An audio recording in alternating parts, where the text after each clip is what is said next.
Ko munhu kufamba akabata bhutsu hanzi kudi. Akuyo ndio ndakuze nezvondorapfeka bhutsu iri. Apa ndine trouser mutodeso. Kwa muda wenda kuba kunoita sei futi? Ndonorambura bhotodeso. Bisai zvakanaka kana kondorambidzwa kupfeka trouser. Bisai zvakanaka. Sura. Yo, kwendo uchipfeka tu hembe dzangu zvakudaro. Koime. Oi, toreizva sorry kwacho.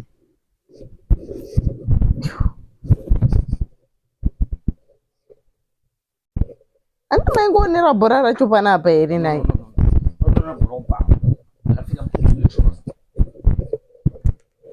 Yo. Saka pamatotsamwira kuti ndapfekere trouser. Yo. Une hembe dzakawanda usapfeka hembe dzangu chidaro. Every time unopfeka hembe dzangu unopfeka hembe yangu. Ko zvinorambidzwa here ndipfeke hembe dzemurume wangu? Hembe dzakawanda usinyoda. Kiss. Saka matotsamwa.